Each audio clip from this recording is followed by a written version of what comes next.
It will. It's recording. Okay, so we move today to chapter 5, and we begin a week-long discussion of the problem of demand. Theory of demand, demand theory. We will begin with chapter 5, which is the introduction to the basic concept of demand. What we're going to do today is to try and connect concepts of marginal utility in demand. I will show you how very elegantly and simply you can derive the concept of demand and the demand curve and the nature of the demand function just from the fact of marginal utility. We'll say something about the first law of demand.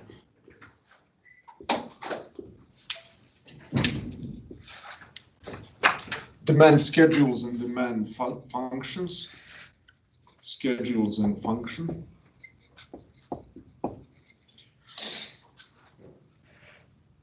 As well as the concept of, which is variously termed in your book as a personal worth or personal value. Personal value and demand. And in that connection, I will introduce just one concept that is very often used in the supply and demand analysis. It's a concept of consumer surplus. Consumer surplus. Okay, so that's the war plan for today. To start discussing the problem of demand and the theory of demand. Before that, one preliminary reminder to all of us that thus far what we did was mostly studying what is called direct exchange. We started, actually, just to remind you, when we study economics, we can do it in three ways. We can study what's called autistic exchange or autistic situations, Robinson Crusoe economics. Crusoe economics. So, as you remember, probably I demonstrated to you last time around the concept of marginal utility by using the model of Crusoe economics. You have Robinson Crusoe on a desert island with sacks of corn, and he can do this or that. And then by analyzing what he does and what he thinks, we figure out eventually the relationship of marginal utility, concept of marginal utility. The second model, or the second analytical framework within which we can analyze economics is direct exchange. Now you have more, and direct exchange is a subset of concept of interpersonal exchange.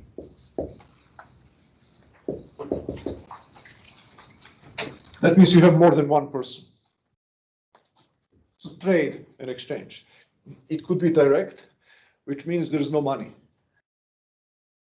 It's just regular example of this would be our well-known pen for a wristwatch type of exchange. Barter arrangements, barter exchanges. So that's direct exchange. We can learn many useful things about economics by engaging in an analysis of direct exchange. One of the things that we learned was actually that trade and exchange produce economic value and economic wealth.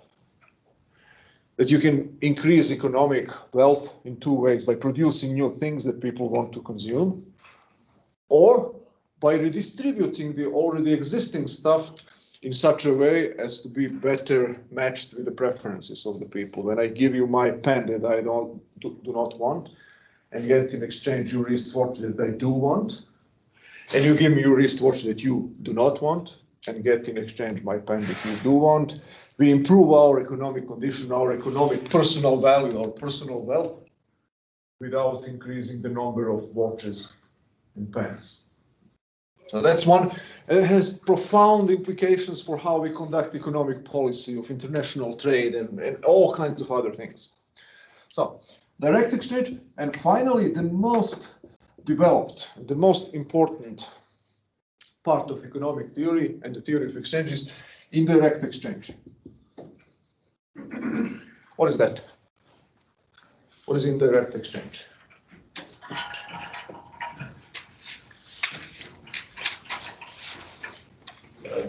Money system. So, Money system. yeah, money, monetary exchange. Indirect simply means monetary. So what is money? Money, we're not going to go deep into the theory of money right now, but just one basic point about money is that money is a universally accepted medium of exchange.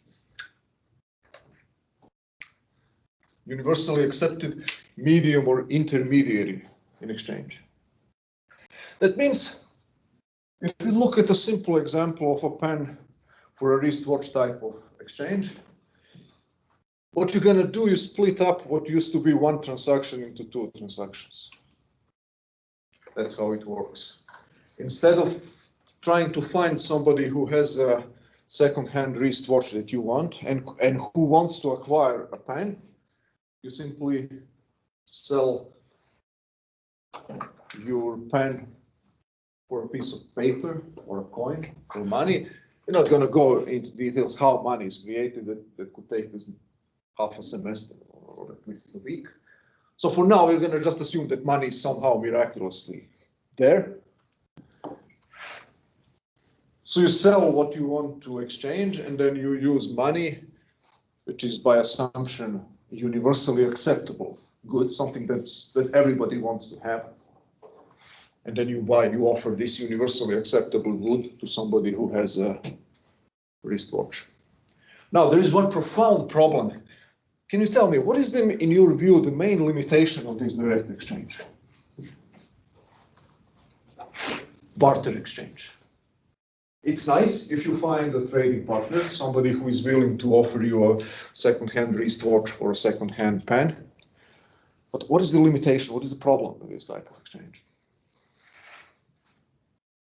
Nothing new is being introduced into. Okay, but if we just look at the exchange, nothing new will be introduced in direct exchange either. That's not the difference. What else? Can you imagine a modern economy in which all of us live right now without money? What would be the problem with that? Imagine you woke up this morning and everything is the same as it was before, because there is no money at all. You might not always have the good with you. Yeah. You might not have the good that the guy or girl who wants to acquire that good wants, and that other person might not have what you need. Person might have a second-hand book, but not a wristwatch. So this problem is called the double coincidence of wants. The problem of direct exchange is called double coincidence of wants. That's a fancy term for I need to want what you have, and you need to want what I have, and we need to want to exchange our stuff. So that might not be easy. In a complex economy in which people want to acquire thousands of goods every day and every week, it might not be easy to find somebody who has a sack of potatoes and wants to exchange it for a can of beans. So money solves this problem, actually, because money is universally acceptable. Everybody, by assumption, everybody wants to have money for various reasons. So that everybody would accept money in a selling transaction, and everybody will offer money in a buying transaction. So then the scope of possible transactions increases immensely when you introduce the money. So you don't have to worry about the problem of double coincidence of wants anymore. It reduces the transaction cost. Remember the concept of transaction costs. The cost of acquiring an opportunity to carry out a transaction. So transaction costs of barter arrangements in a modern economy would be immensely high. So the problem of double coincidence of wants is solved. So now we're going to analyze the problem of demand within the indirect exchange framework, within the monetary. I say that because all of the principles of demand that I'm going to spell out for you in a moment could be equally well demonstrated in a barter situation. In some textbooks, actually, people, for pedagogical reasons, in order for them to understand that what is important is exchange, not the money, they choose to demonstrate the demand, the concepts of demand schedules and demand functions and demand curves in a barter situation. But it's simpler to use money, actually. It's shorter. But that's why I wanted you just to bear in mind here that money is just a medium of exchange. Money is not the essence of the exchange. Okay, having in mind this proviso here, about which, by the way, do you have any questions? No? We can shift to the theory of demand. One thing that we already learned that is that demand is not the same as need or want. What does that mean? Can you tell me why demand is not the same thing as need or want?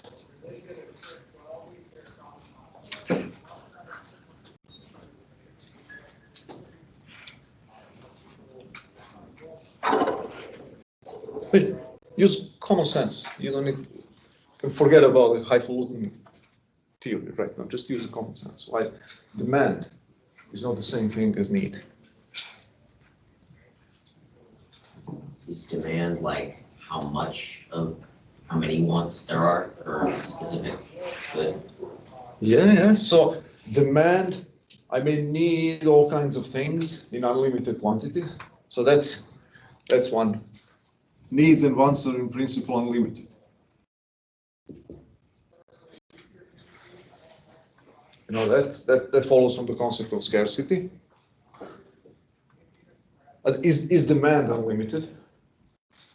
Demand is not unlimited because the means to satisfy our ends or needs, ends, goals, needs, wants, all of these are synonymous in this concept, in this context. The means to achieve ends are limited.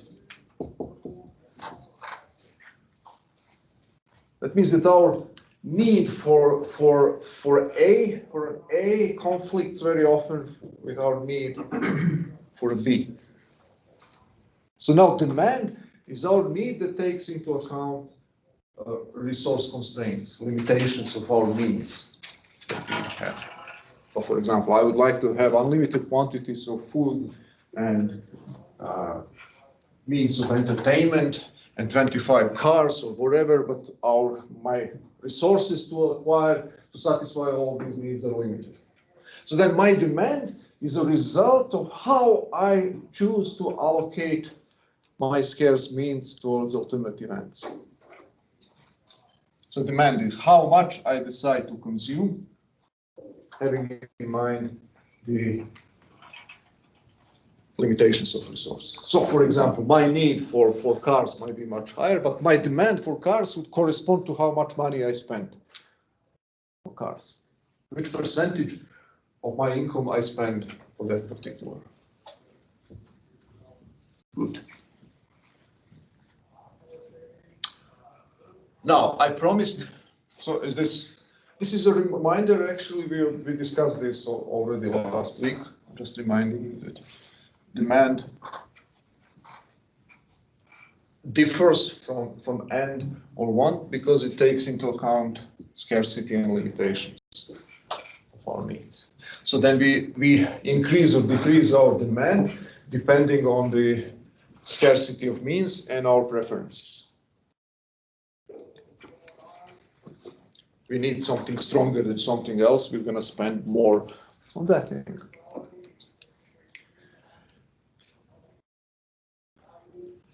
Now, marginal utility. How is marginal? I promised that the concept of demand will be very tightly connected to the concept of marginal utility. Can anyone remind us just briefly the basic definition of marginal utility, how it works? What is marginal utility? It's the value or satisfaction you get from getting one more. For getting one more. or one less. What is the relationship between the quantity of a good and the trend in marginal utility, whether it increases or decreases? Because the demand increases, the supplies decreases. So when the quantity of a good that you have, if you're increasing the stock of a good, its marginal utility decreases. So marginal utility is decreasing in acquisition, let's say, which means as you increase the stock of a good, marginal utility of, which means the utility of every additional unit is less than the utility of the previous one. Why is that the case? I'm pestering you with this because this is a kind of key point here. So I want you to engrave this into your mind. Why marginal utility is decreasing if you increase the stock of good. It's because the demand would decrease? No, forget about demand now. We haven't defined demand now. We want to define precisely and to understand what marginal utility means, and then to show that in order to understand demand, you can derive it directly from marginal utility. You don't need anything else. Because demand is just one consequence of marginal utility. So now, why marginal utility is decreasing as you acquire more goods? Because the satisfaction for it decreases and the purpose for it decreases? Yeah, so the needs that every one additional unit serves is less important than the previous one. Why is that the case? Because we are rational utility maximizing persons. We first satisfy our most pressing needs and then less and less important ones. So marginal utility is decreasing because every additional unit serves less important purposes, serves to satisfy less important needs. And vice versa, marginal utility is increasing when the stock of the good in our possession decreases. Because why? We have to sacrifice with every subsequent unit that we forgo increasingly more and more important needs. Remember Robinson Crusoe with sacks of corn. He has 5 of them. What he does if he loses the first unit, he will stop feeding birds for fun. Then the second one, whiskey goes on the chopping block, and then so on down the line. Okay, how is this related to demand? It's very simple. Imagine now, visible if I draw like this. Here, let me plot on the one hand what we just described here, marginal utility decreasing. Then we create a simple coordinating system here. Here is 0. On the horizontal axis, you have the stock of goods, quantity of sacks of corn, or whatever. And on the vertical axis, you have some measure of personal value. You can call it utility, or if you want to switch now to monetary economy, we can say price. That's the price. How much you're willing to pay reflects how much you value something. Okay, so let's say that utility here is a price. And now let's start from 0. 0 good, 0 price. We acquired the first unit. Let's say Crusoe's first sack of corn. Let's say now that Crusoe is buying sacks of corn, or you are buying something on the market. Whatever the price, the personal value of that thing will be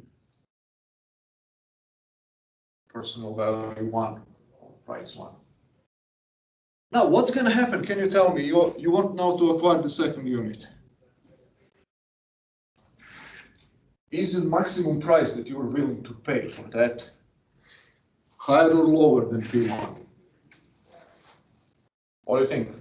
When you look at the marginal utility concept. Lower, yeah, of course. The second unit. So now this is price 2 corresponds to quantity 2. 2 units. 2 units of a given good. You don't have to worry about which good. Some good. Third unit. Law of marginal utility. Price 3, even lower. Because now the unit number 3 serves to satisfy a need number 3, which is even lower on your individual value scale. And so on down the line.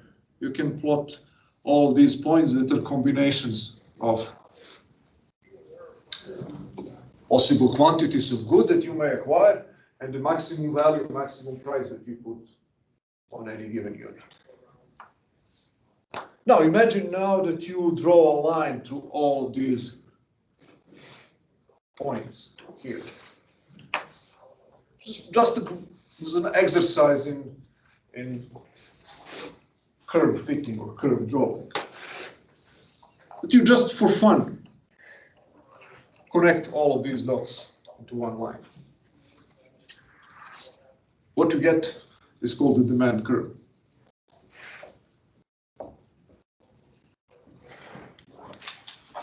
Or we can call it, there is another way to define it, we can call it marginal benefit curve. So one way of defining demand, or demand curve, is that to define it as a marginal benefit. So what is price one? Price one is the marginal benefit that you consider to be deriving by acquiring the first unit of a good. And then this marginal benefit goes down as you increase the stock of available goods. So this marginal benefit curve just reflects this relationship of this inverse relationship between the quantity of a good that is available to you and the personal value, personal price that you put of every additional unit. It's an inverse relationship. Higher the quantity, lower the personal value for you of an additional unit of it.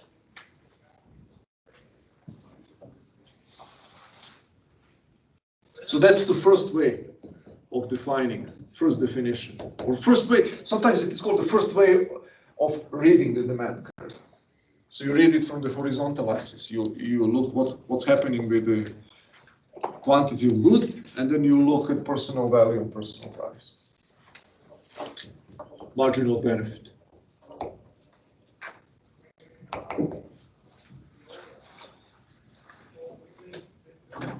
Another way of looking at the demand curve would be to say, in every market situation, whether we are talking about one individual, first definition, second definition. First definition is that it's a marginal benefit curve. The second way of looking at demand is to say, just to read this graph here, and what you can see is actually that somehow higher the price, lower the quantity demanded. People will buy less if the price is higher. So now you read the curve from the vertical axis.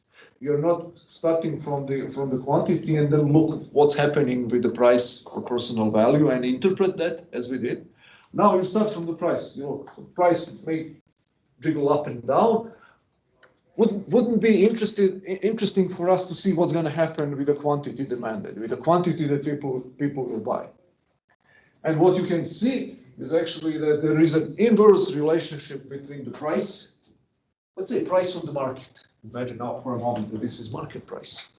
It's not your personal price that you're ready to pay, market price. Higher the price, lower the quantity demanded. Lower the quantity that somebody will buy.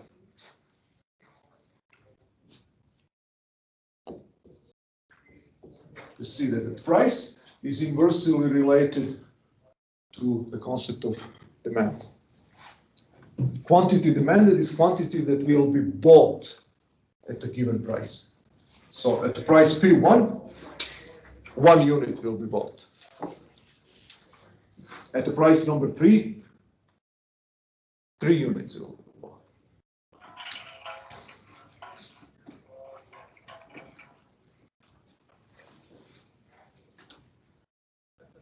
This thing here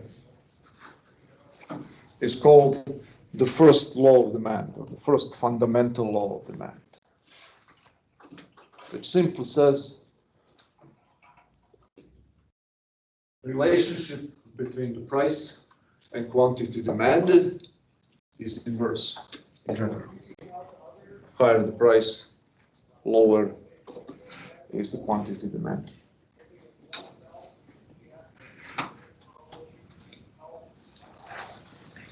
They move in the opposite direction. Law of demand. We'll see next time on Wednesday, there is a second law of demand, which is more complicated, but this is very simple and straightforward stuff. The first law of demand, inverse relationship between these two. Now, theoretically, if you knew the position of the demand curve, you can move along the demand curve. And as you move along the demand curve, just the combination of prices and quantities change. So now I want to here introduce you one concept. This is maybe one of the crucial differences that sometimes for mysterious reasons, to me, students have difficulty applying. Change in the quantity demanded, delta QD. Change in the quantity demanded. Change in the quantity demanded is a consequence of a given change in price. Price increases, quantity demanded decreases. Number one, price goes up, quantity demanded goes down, the new point is here. So that's a move along the demand curve from point 2 to point 1. You see? So change in quantity demanded is a function of only of price. We treat price as independent variable. You know, in mathematics, independent variable is a thing that you use to explain something else. So here, price is independent variable and quantity is a dependent variable. Dependent variable is a thing that you want to explain with something else, by something else.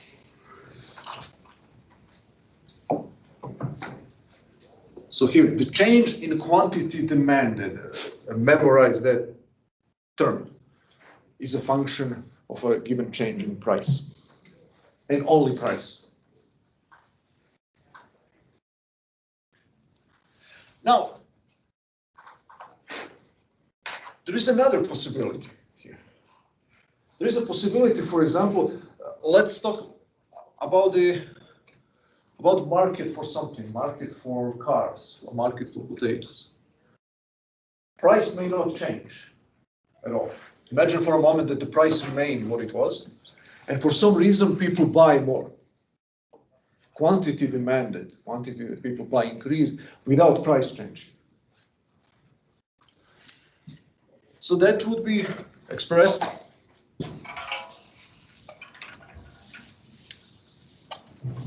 in a shift of the whole demand curve to the right. This is demand curve 1, this is demand curve 2.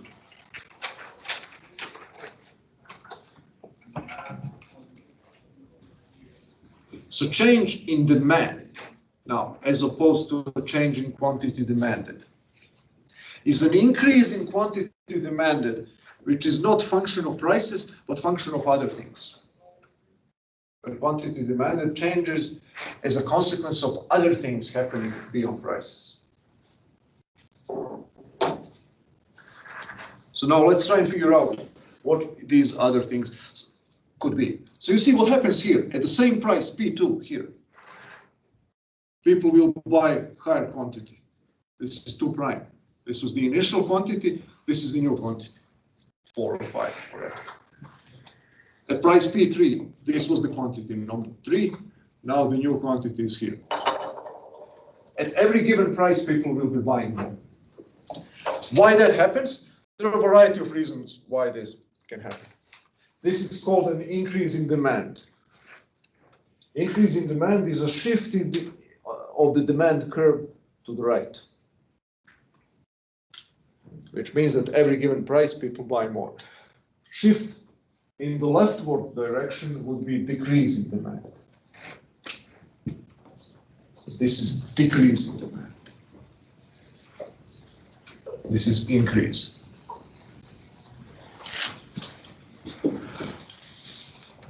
So shift of the demand curve left or right is a change in demand and is not a function of change in prices, but of other things. Whereas move along a given single demand curve is a function of prices, and it's called change in quantity demand. Now, what is the first thing that can cause a change in demand, an increase in demand? Preferences. So for example, people get crazy about some new product, their preferences increase. So what does that mean? That means that out of their fixed income that they have, they might be willing to devote more money, more resources to buy new iPhones or whatever. The demand for iPhones increases because people are ready now to spend not 1.5 but 2.3% of their income for iPhones.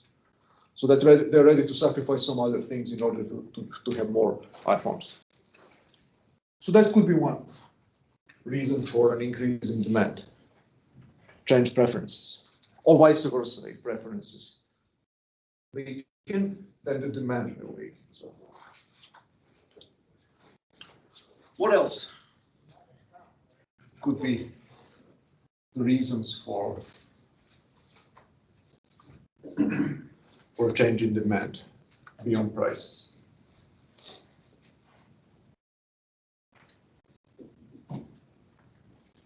How changes in income affect demand? Imagine that your salary goes up 20%. That is probably going to affect your demand for different goods and services. Maybe to varying degrees, but increase in demand could be caused by changes in income.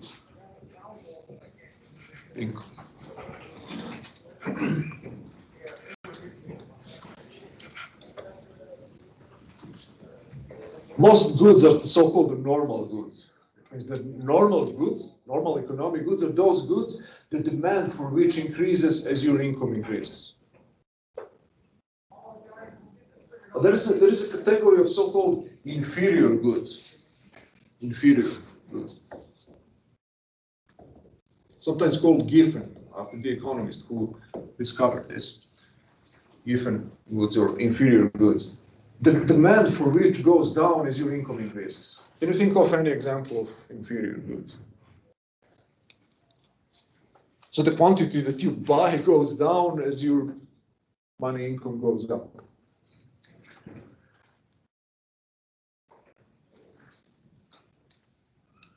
Like a second-hand cars, typical example, or fast food, junk food. So poor people typically consume a much greater percentage of their income to these goods than people with more money. As your income goes up, typically you switch from second-hand cars to new cars, and people switch from inferior food to superior food. So you don't buy more the second-hand car. Actually, you probably sell when you have more money. You sell a second-hand car and you buy a new one. So a new car would be an example of a normal good. Probably, if you have a lot more money, you're gonna sell your Honda and you buy a Mercedes or BMW. So you're not going to buy a general second-hand car. So income in general affects demand. What about prices of substitutes? How the prices of substitutes can influence the demand for any good? Preferences, income, prices of substitutes.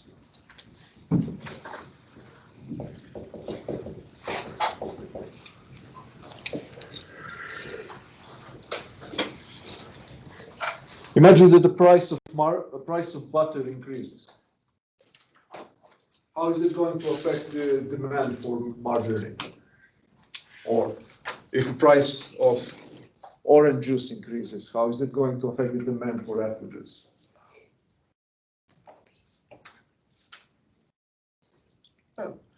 If the price of a substitute goes up, the demand for its substitute probably goes up as well.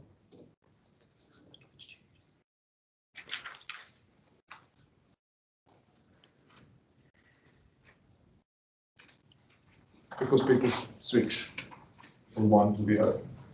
We'll say a lot more about that next time. Just bear in mind that the prices of substitutes and complements as well. What are complements? Substitutes are good, that could be the rival. Both of them can satisfy the same consumer needs. Margarine and butter, apple juice and orange juice and so on. What are complements? What do you think? Anyone knows? Complements.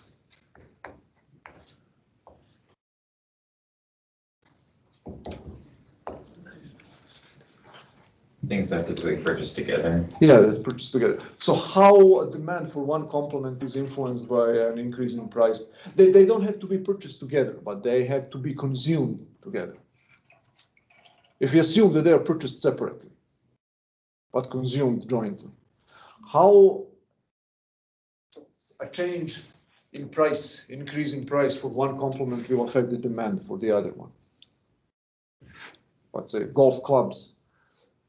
The price of golf clubs increases. How is it going to affect the demand for golf balls? Imagine for now that they are purchased separate. Go down. Yeah, it'll go down. Because the increased price of golf clubs will lead to a decrease in demand for golf clubs. Since you don't consume golf balls independently from golf clubs, the demand for both will go down in units. If you assume that everybody is eating bread and butter together for now, if the price of butter goes up, then demand for bread will go down alongside the demand for butter. Why the demand for bread will go down? Because of the first law of demand. Price of something increases, people will buy less. Demand goes down. Higher the price, lower the quantity demanded. And since they are consumed in tandem, then the demand for the other one will go down as well. Okay. Any questions about this?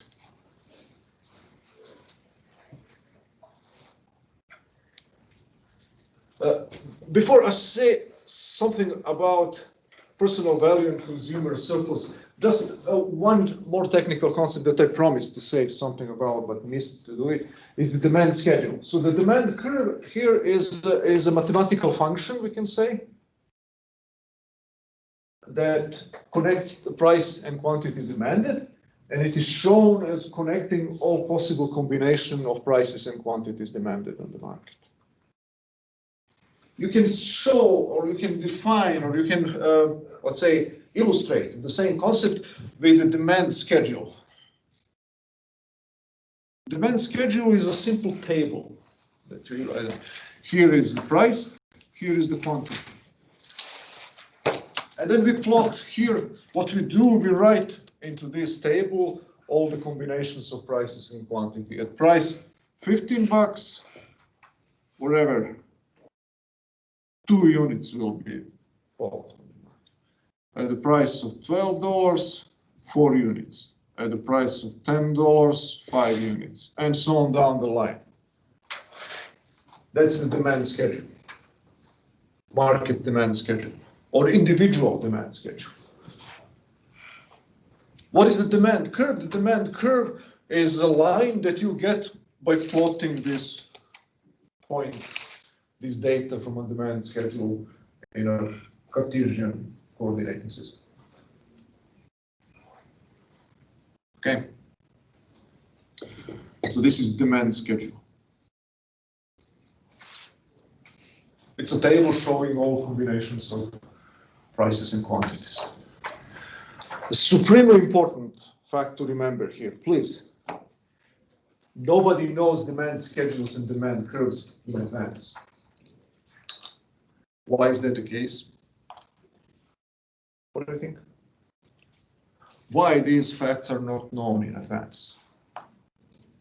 We assume, for the purposes of illustrating the concept, we assume that we know the demand curve. I draw the curve, I show you, just make up the demand schedule, but nobody knows the demand schedule for this class. Here are the total market demand schedule for apple juice. At every given price, how many units of apple juice we as a community would buy next month? Because we can only like make measurements based on demonstrated preference, and you have to like, you can't know anything until it's demonstrated. Yeah, nobody demonstrated their preferences yet. How can we know the position of the demand curve or the structure of the demand schedule for the next month? We have yet to make our decisions, to express, to demonstrate our preferences in action. So this is a useful heuristic device, a useful model to think about the demand, but don't kid yourself that you can know in advance the positions of the demand curve, even your own demand curve. You don't know right now what you're going to buy in 15 days. You may have a better grasp of your own demand curve, but it's not sure. Until you make a choice, you cannot say that you know the precise position of the demand curve.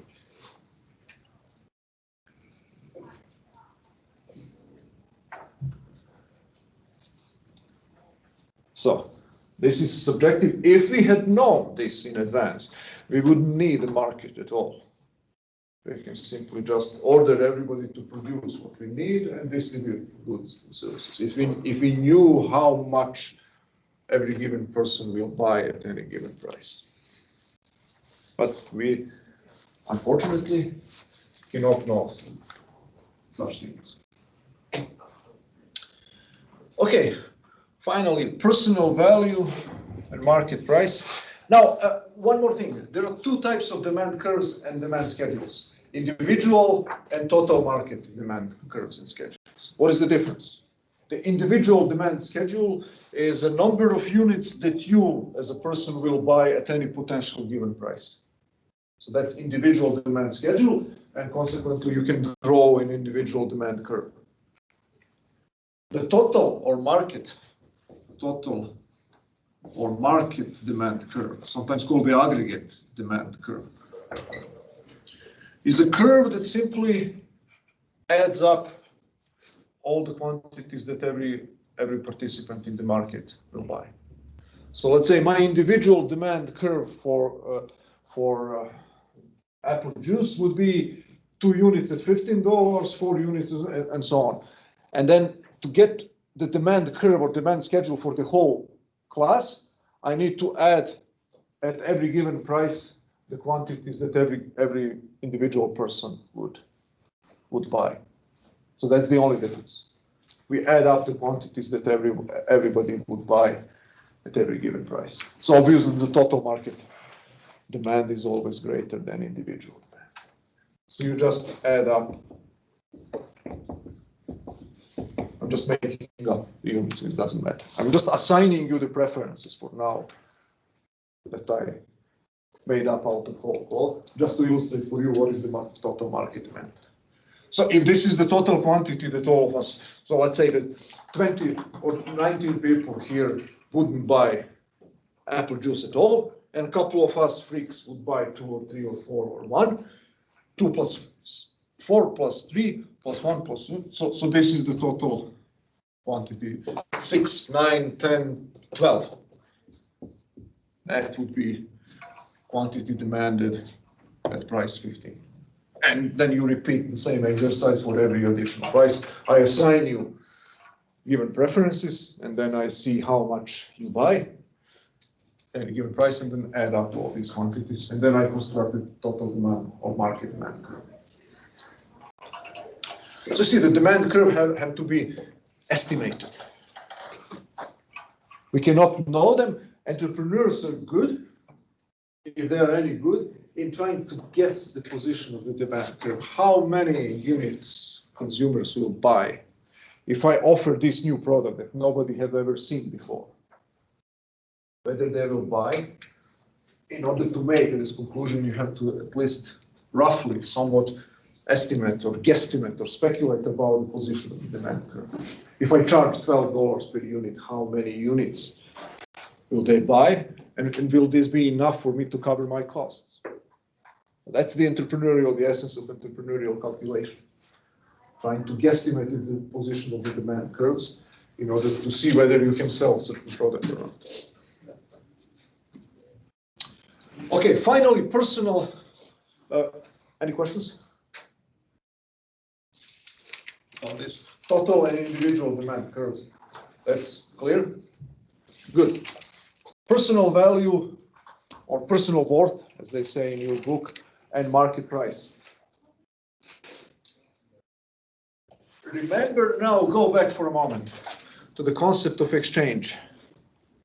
Why people make exchanges?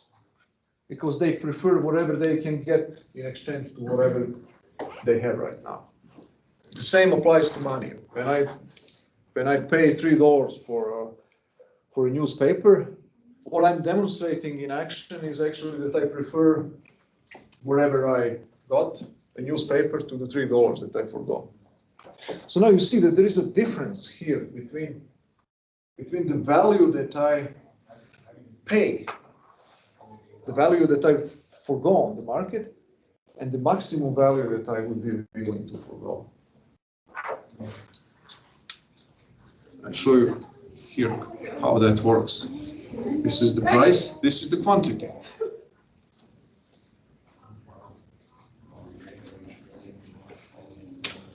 Let's say that this is market price.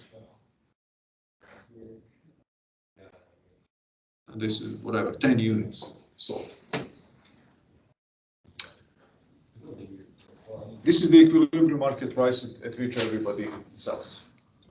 For now, assume that there is one market price. We will understand very soon why is there to have why always is there to have one market price for every single product. Imagine now that the maximum price that you would be willing to pay for something good is $8. The price that you have to pay on the market if you want to acquire the good is $10.